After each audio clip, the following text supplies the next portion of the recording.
Good afternoon, Nigerians. It's another wonderful opportunity to interact with you today on our program, Development Pillars. I again want to thank you so much for the support you have been giving us, for the feedback we are getting from you. We're excited to know that there are Nigerians who are getting more and more interested in seeing our country move forward, grow, develop.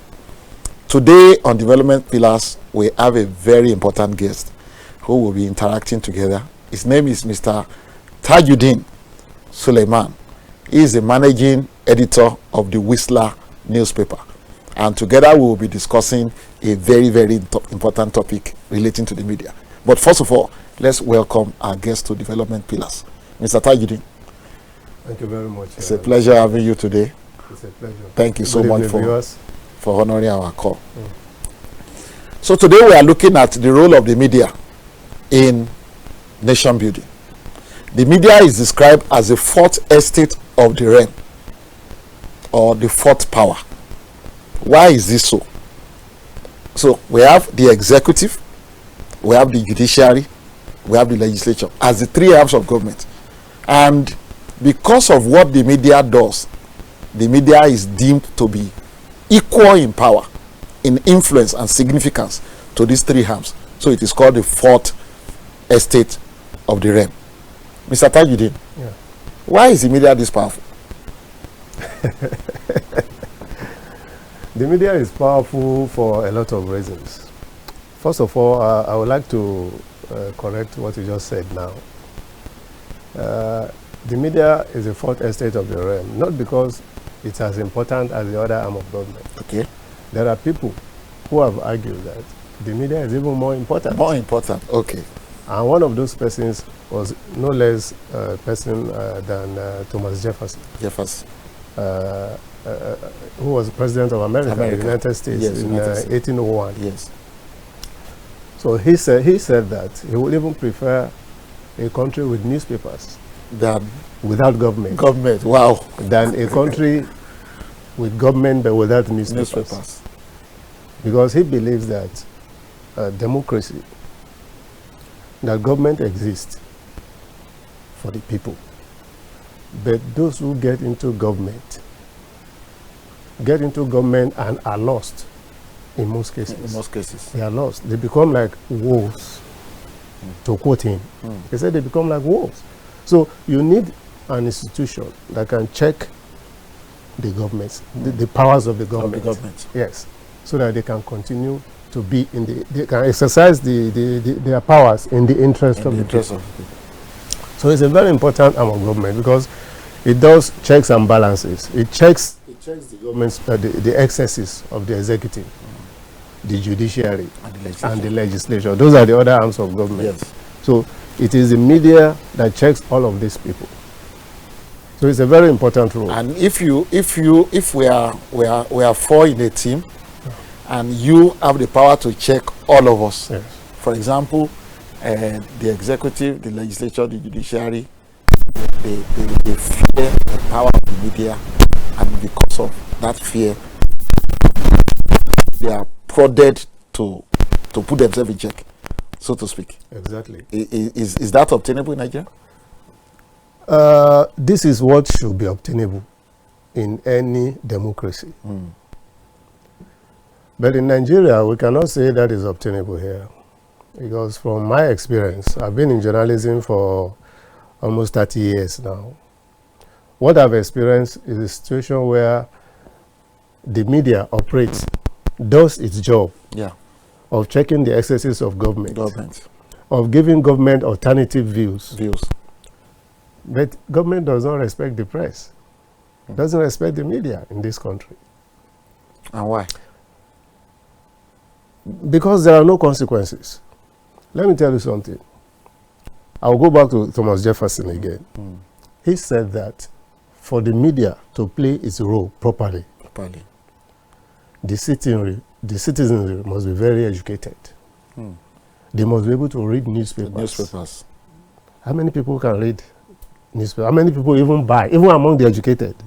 How many people even buy newspapers to read? Now we have online, which makes things better. But how many people can read and understand the issues. No matter what the press writes, the politician will come and say, look, forget them. It's because we are doing this, it's because we are doing that. They use the Vardan rule. They play on sentiments, either ethnic or religious sentiments, to get their way. That's what they do. We are experiencing one currently now. People are already, the movement of, the proposed movement of some department of CBN yes, and FAN to Lagos. Some politicians are already seeing it. They're already reading minutes into it and trying to whip up sentiment. That's one of the issues I'll ask you much later. Okay, so what I get from what you have said is that, the wind help the airplane to fly. Sure. So an educated citizenry is key. Is key to the media performing its role properly. Because the media is supposed to be the voice of the people. Look, the Nigerian Constitution, Chapter 2, under the Directive Principles of State, yes, it lists about 19 or 20 roles for the government, federal and state. Yes, which includes economic prosperity of the country, social justice, federal character, all of these things, all designed to lead to good governance. Good governance. But the role of the media came last. The Constitution says that the press, print, electronic, or whatever, yes, and other agencies of the mass media must be free to uphold the responsibilities and accountability of government to the people. The press is supposed to hold the government accountable to the people. So all the things that government are supposed to do, who is supposed to make sure that government does it? Is the media. It is the media. So that's a very key role. So it's a very key role. It's a very key role. And in countries like Nigeria and other third world countries, the relationship between the media and the political class is more or less adversarial. Adversarial, yes. It's adversarial because it's like the media is seen as a nuisance. They are desirable when they need them. Yes. They are undesirable when they are not needed. When they get on their nerves. Exactly. When they get on their nerves, they are undesirable. I think I think that's a function of if the politicians are doing well, yes, and then they will find the media to be a partner. Yes. But when they are not doing well, and the media try to, showcase or bring it to the people, then they are seen as enemies. Yes, they are seen as enemies. Oh, okay. Now let me ask you this specific question, sir. One way that the media can be a pillar, yes, of development is in educating the people. Educating the people. Will you say the media in Nigeria, how will you score the media in Nigeria in the role of educating the people? Because they need these educated people to be the wing of their flight, of their sail. You see, without exaggerating, I think the media in Nigeria is one of the most vibrant in the world, anywhere in the world. What the media does here, very few media, national media, can do it. Look, you cannot inform without information. Yes. Do we have access to government information? Well, we have FOI. You write FOI, they don't even respond. So what do? Recently, I think a newspaper did a story on the number of FOI that they wrote that nobody responded to. So when you don't have, so you have to scratch. Sometimes you have to use sources. That's why a lot of our investigative reports rely on sources. Or you do undercover. You pretend that you are not a journalist. Yes. To get the information that you need. Abroad is not like that. You just need to make a request and they give you the information. The institutions are there. They store this data, but we don't have that here. So journalists are doing a lot. We are doing double work here. So how do you educate the people when you don't have access to information? And against the background of what I said earlier, How many people read newspapers? How many people are educated enough to, even if they don't buy it, to read newspaper and understand what is being said? And analyze. How many Nigerians care about issues? Our foreign policy, exchange rate, all this. How many Nigerians? Is it not just the elite? So I believe that the media is doing its role In educating. within the limitations, within the circumstances that it has found itself. You cannot do more than just talk, report what is happening. Have we not been doing that?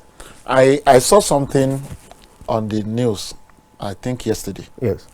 On Arise TV. Okay. And I saw the headline says, Undume protests, some like relocation of CBN Yes. to Abuja. Yes. And I felt that was wrong for any journalist to report that way, because it is not the CBN that is moving to Abuja. So I feel that the media, maybe the quality of the media people these days, because there are now plenty media stations all over the place, I think the quality is affecting the way the work is done. You understand what I'm saying? Yes, I get what you're saying. Because when what people get is that CBN is moving to Lagos instead of just few departments of CBN. I agree with you. So if you do not educate the people properly, it becomes a boomerang on you. I agree totally with you, and that is because of a lot of other issues too. Because journalists in this country are not properly trained. Okay. When they are employed, nobody even cares about training them. When you don't train your reporters over the years, what do you expect? It's like you have a car, you don't service it. It will knock down. So how many newspapers are investing in training their reporters? Their reporters. I work with the Whistler newspaper. My publisher is a very young man, a very young businessman. But he's always asking the editorial team, tell me what you need to do your job well. How many proprietors of media houses are saying that to the editorial board? We do that here in KAFTAN. I can see the evidence. So that's the problem. The journalists are not well trained.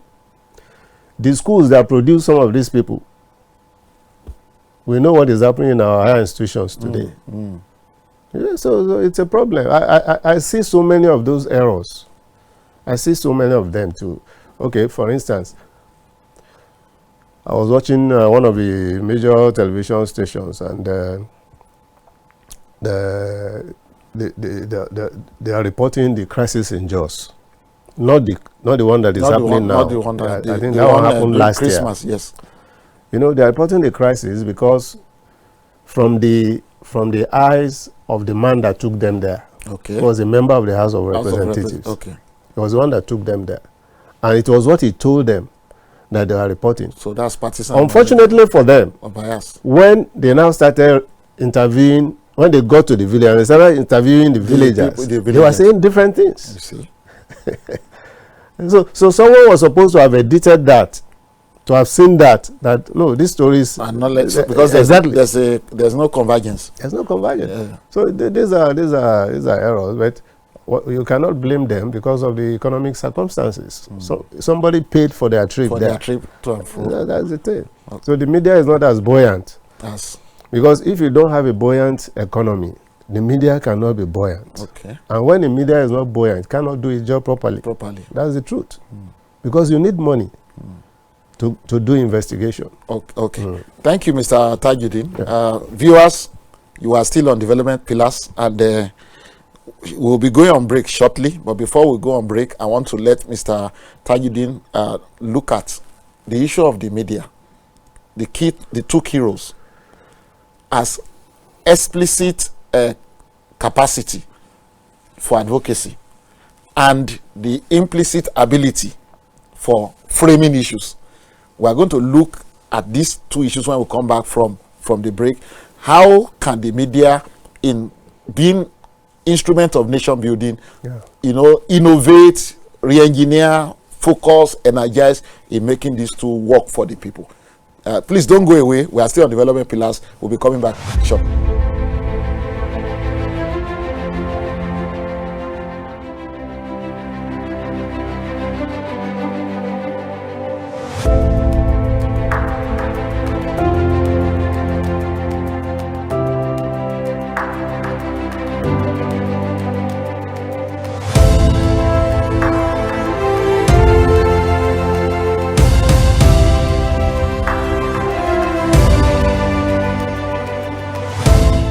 welcome back to Development Pillars, and I know you have been enjoying Mr. Tajudeen. Suleiman, the managing editor of the Whistler newspaper, has been, elucidating, and giving us more awareness and information about the role that the media plays as an instrument of nation building. And we know, now that you don't equate the media with the legislature, with the executive, with the judiciary. Even though we say it's the fourth estate of the realm, it is more powerful. And that's why in nations that have regard and respect for democracy, media is allowed to do its work very well. And by the way, in that area, I think people feel that there's freedom of the press in Nigeria. What is your opinion? Yeah, relatively. We can say, if we compare it to what obtained during the military regime, we can say that we have freedom of the press. Okay. I was a reporter in Lagos during the military regime of Babangida and Abacha.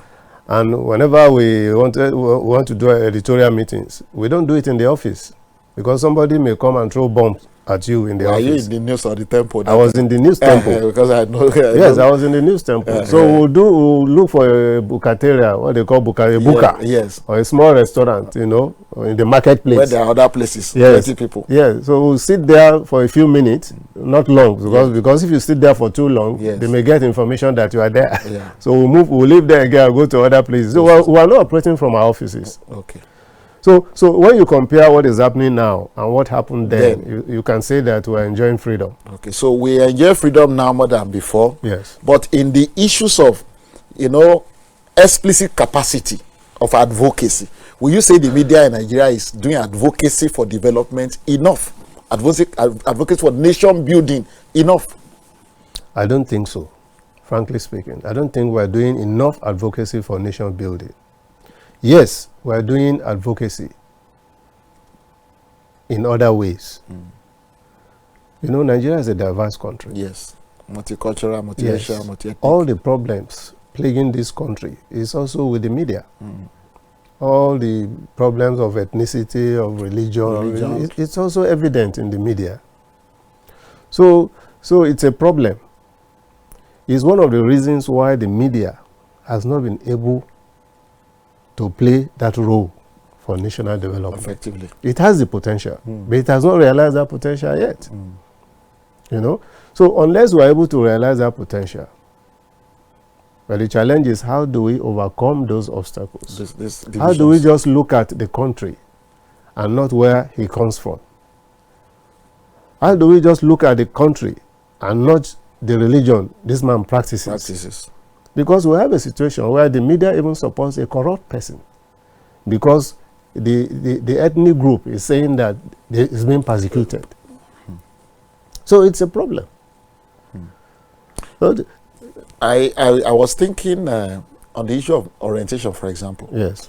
I was thinking that Broadcasting Organization of Nigeria, Newspaper Proprietors Association of Nigeria can come together as a pressure group to say, okay, because we are to make advocacy, we have the power of advocacy.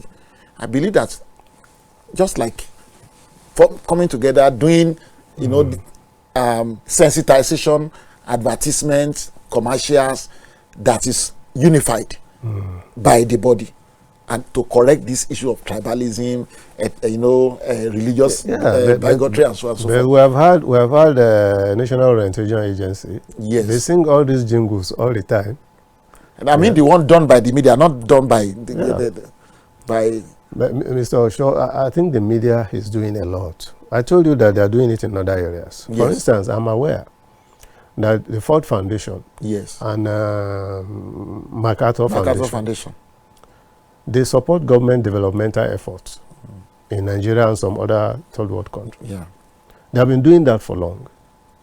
But about 8 years ago, they realized that they are not getting the results they needed. That they desire. Because of corruption. So what did they do? They now say, okay, maybe we should support the media. Directly. Yes. To help us monitor the government and expose corruption. Yes. So they started that. They started that project. And the investigative journalism. Yes. That is even why we're having some zeblans of investigative journalism. They just selected media houses and support them to bring out this. Were you one of them? Yes, I used to be the editor of ICR, International Center for Investigation. Yes. So we got for and the Premium Times and Cable. Yes, Premium Times and Cable. Yes. Daily Trust too. Daily Trust too. Yeah. That's in Nigeria. Yeah. They support mass communication department too of some universities. Some universities, okay. You know, so they are also doing that, and the media has been doing that. We have been exposing a lot of procurement corruption, fraud in procurement. That's where the major corruption in government happens. Award of contract, you know. So this is the press, but who listens? Who listens? You expose corruption in a particular agency. After a few weeks, it dies there like that. Nobody bothers, you know. Nobody bothers because the government of the day may not be interested. Look at the case of, I remember when I was in the news magazine in Kano, we did the story of Salisu Buhari, who forged his results. The results Toronto. Yes, Toronto, who claimed he has certificate in Toronto. Yes. We investigated and we found out it was false. And we published the story in the news magazine at that time. But what happened? The president at that time wanted to bury the story. The government of the time wanted to kill the story. But because the Nigerian press rose in unison to demand the resignation of the man. As the speaker. Yes. That's an achievement for the press. The man will have still be our president, the Senate president. He will have remained the speaker for longer. Yes. And maybe from there become senator. Exactly. And then Senate president also. Okay, Mr. Tajudeen, I appreciate the role of the media in Nigeria, but now I speak as a Nigerian, and then as someone who also has a background in this area. I feel that part of the advocacy to correct what is wrong is that I look forward to seeing like maybe the big CEOs of the print journalism and the electronic journalism paying courtesy to maybe ICPC chairman, EFCC chairman. That's the advocacy aspect of the work. What do you think about that? And you know, that is true. I make a strong that is true. That is true. That is true. I think that should happen. That kind of collaboration should happen at that level. At that level. It's good if it can happen. But it is also happening at the lower level. Okay. Because sometimes what we do now is that when you do investigation, you give it to other media houses to amplify it. In case you don't have the reach. Yes. You give it to papers that have the reach. Yeah. If you notice, that has been happening in the Nigerian media, at least in the last 5, 6, 7 years. We have been doing that a lot. And I think this is also due to the support of this foundation. Foundation you spoke about. Yeah, they have encouraged that, amplifying investigative reports, stories that exposes things, you know. And so far, I think it has worked. Look at the story of a reporter from Delhi, Nigeria, that exposed a certificate in Republic of Benin. In Republic of Benin and Togo. And Togo. Yes. Other papers also carried it. Yeah. So that's the kind of thing that Nigerian media is very vibrant. I don't have any doubt about that. We have problems, yes, but we're still very, very vibrant. Okay. Let's move from advocacy to framing issues. Yeah. I think that's what we call agenda setting. Agenda setting. Agenda setting. Will you say that the media in Nigeria is out there on the front burner, setting the right agenda? Not just, the social media seems to be dictating the pace of reportage in Nigeria now. That's the way I see it. So it's like the regular media is doing catch up behind, because when the news break, those who are not trained just blast it out. So why the regular media is following the social media, I feel that it's distracted from the core role of framing issues, for development. Yeah, I agree with you. Just like you have said, the social media have weakened the traditional media. Social media has weakened the traditional media because they are always out there with unverified stories.